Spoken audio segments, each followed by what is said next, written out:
All right, ladies and gentlemen, how is everybody? Well, good afternoon, and welcome to episode 18. This will be part 4, and the Decoding the Hive Mind Actionable Intelligence podcast, broadcasting from a remote location, somewhere undisclosed, deep within the matrix, bringing you the truth and sometimes a cup of Folgers home-brewed coffee. That's right, folks. Truth with a side of truth, okay? So here we go. All right, I just kind of lost my train of thought on that one, but anyway, I'm going to pick it right back up. Religion. All right. You already realize that I am not religious in the sense that I think there is one creator God somewhere, and that I don't consider myself a follower of the Bible, the Quran, or any other religious paradigms, because such things are simply brainwashing programs. Brainwashing programs. Oh, I did for over 20 years go to church as much as 3 times per week, praying for hours at a time. All that stopped the instant I realized that the Bible didn't actually mean what it said, as it contradicted itself in hundreds of places within the same 2 cover sheets. Of course, I continued to believe in a creator entity somewhere, but wouldn't learn exactly who or what that was until I was directly contacted by beings that have every bit the abilities of any God, who would finally explain what God actually is. You are God, if you are reading this and have the ability to imagine your own future. You are a fractal, or one separate entity of God's source. Your self-awareness of the one unified God source mind of God, from the liquid, plasma, and sound fields you think of as heaven. However, inside the many, many different brainwashing programs of religious texts, there still remains some truths that have to be inside those programs in order for them to work.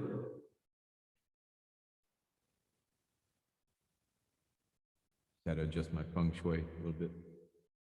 Ladies and gentlemen, welcome to the Actionable Intelligence Podcast, where we're debunking all of those lies. Or is it? Anyway, where was I? Liquid plasma, sound fields, Folgers coffee. All right, you are God, folks. You. If you're reading this, you're a fractal. You're one separate entity of God's source. Self-awareness of the one unified God source, mind of God. However, inside the many different brainwashing programs of religious texts, there still remains some truths that have to be inside those programs in order for them to work. If they tell you what is really going on in parables, then they can also lace into that deceptions in order to place a slant on the truth, to lead you to their desired outcome, using your creator God abilities to manifest things for them. Think of yourself as an amplifier for their ether commands, while you are unknowingly being used as their pawn to enslave the planet.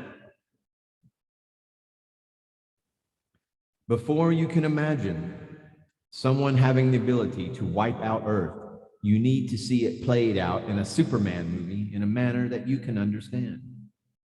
You might not have the ability to fly and see through walls now, but just knowing that someone might be able to use that type of power for extreme evil, if they did have such powers, gives you a frame of reference as to how such things might come to pass. You don't need to see Superman flying or the Joker possessing similar powers in real life. All you need is to have those images in your mind in order to unlock your creator God abilities, in order to be used as a creation robot for the elite. Once you believe something is possible, it literally is possible.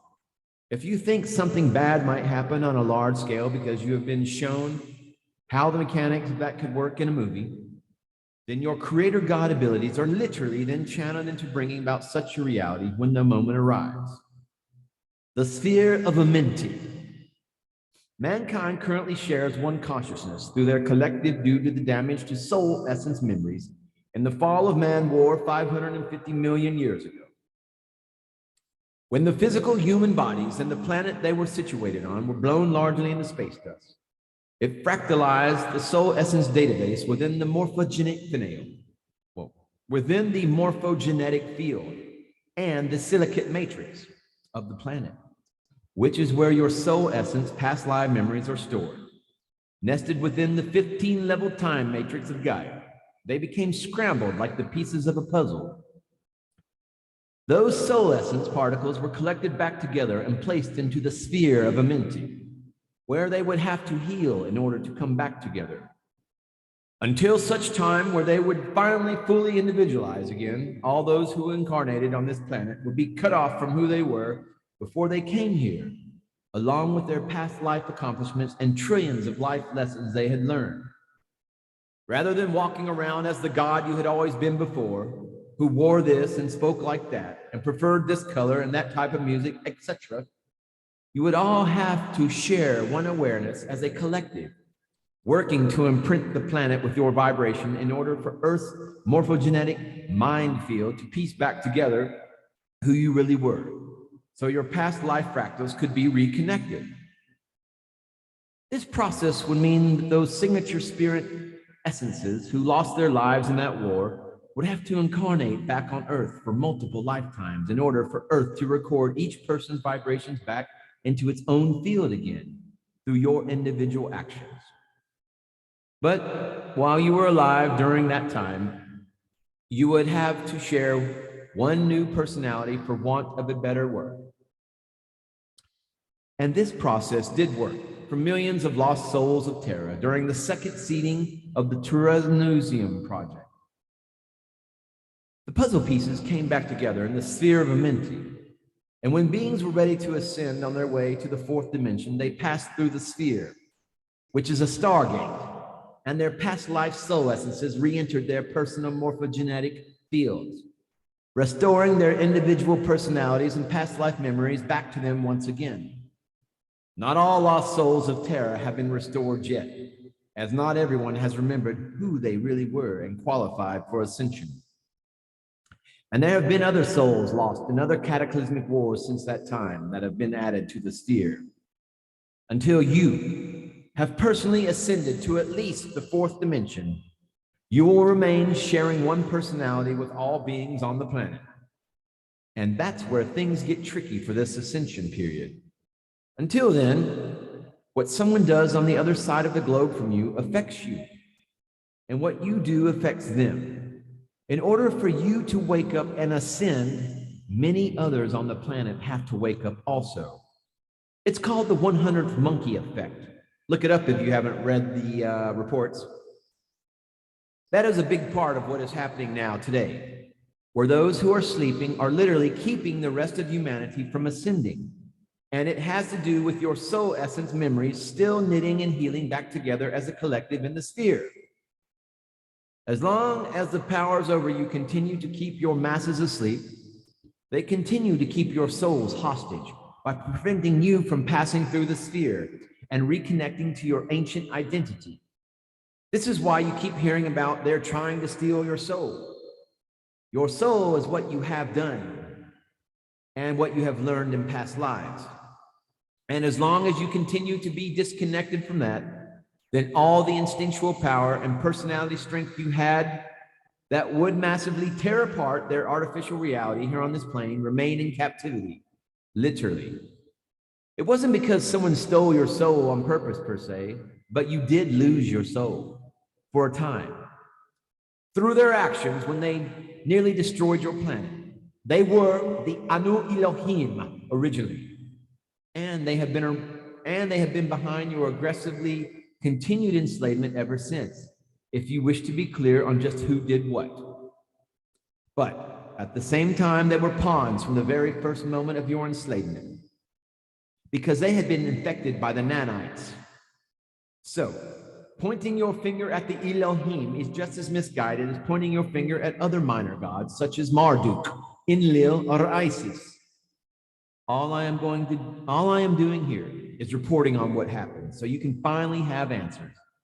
But if you act on those out of a need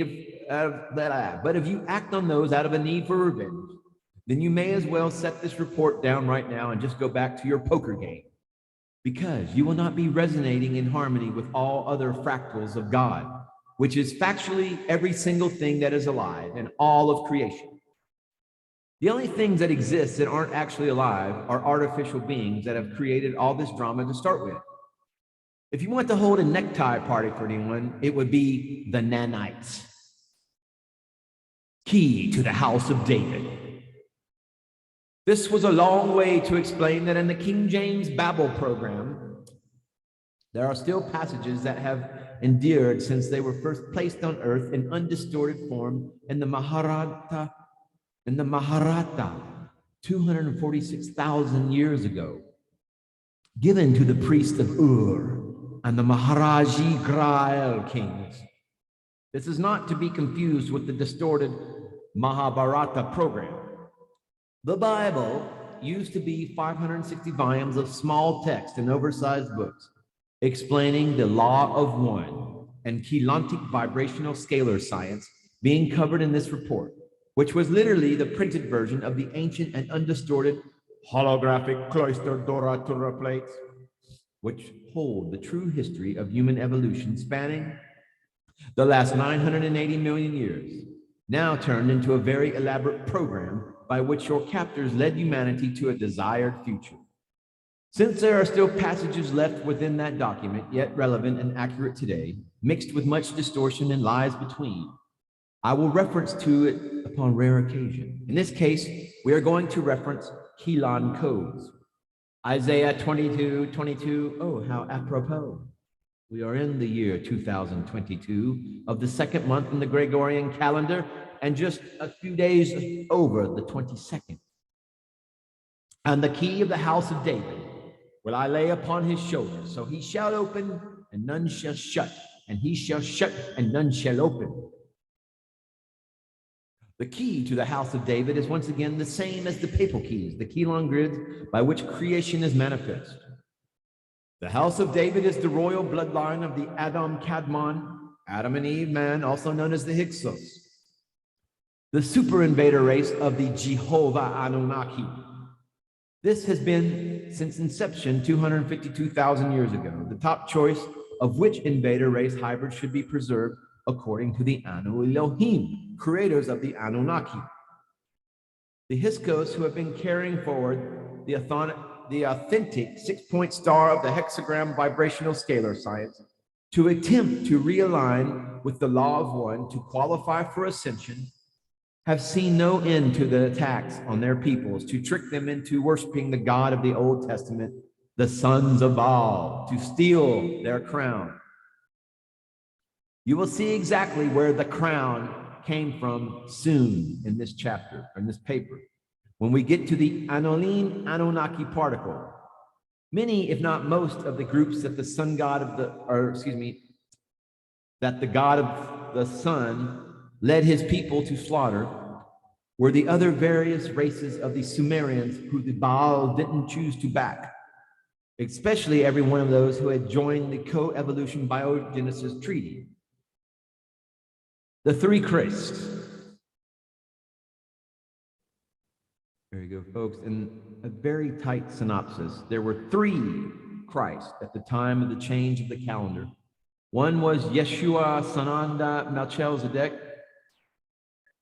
who was placed here by the Guardian Alliance to reseed pure, undistorted 12-strand DNA codes back into the human lineages.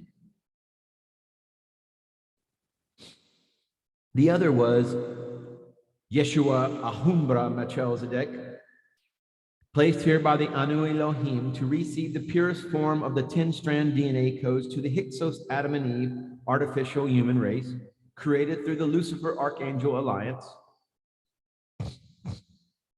These first two mentioned We're here to work together to help all of humanity ascend under the co-evolution bioregenesis Treaty of Palador, as already mentioned. And both were trained to teach the law of one, of unconditional love.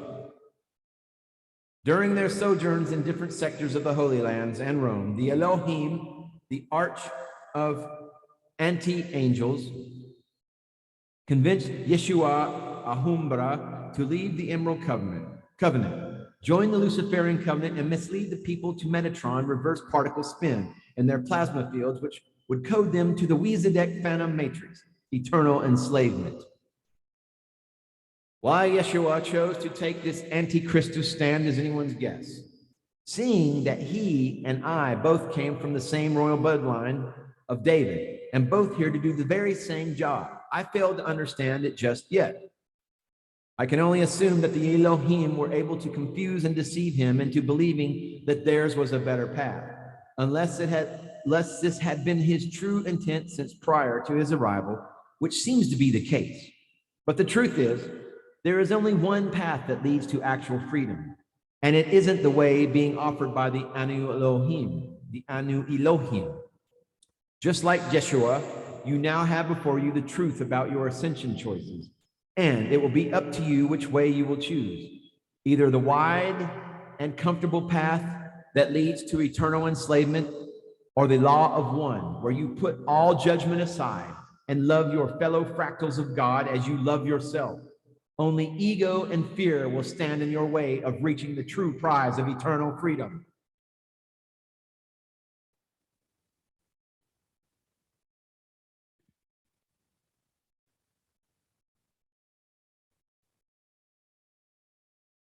All right.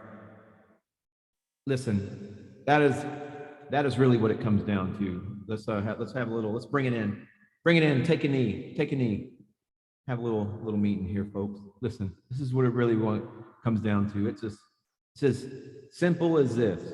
The choices are simple. Focusing on the creator source, focusing on that is unity. The exact opposite of that, anything other than that is dissolution, is confusion, is separation. If Satan exists, if you want to make a cartoon character and, a scapegoat devil, well, it's all separation. It's all ego. So it's either love, you choose love, or fear. Very simple. When you choose love, you choose source. You choose humanity.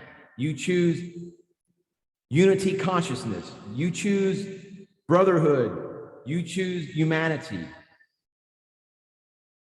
When you take the wide and the comfortable path that leads to eternal enslavement, that's when you choose your ego, okay?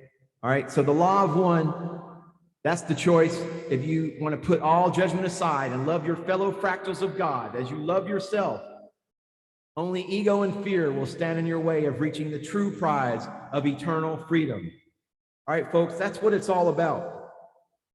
Fear or love, you choose. You walk your walk. It's your soul's walk. You make the decision, but it's playing time's over with, folks. All right, it's really time to get off the fence like I talked about, and you got to go one way or the other, because there's no middle ground anymore. Either divine, and we'll know for the last time, quote Ronnie James Dio, and we'll know for the first time if we're evil or if we're divine. We're the last in line. Not really, but it sounded good for the poetic. Namaste, namaskaram.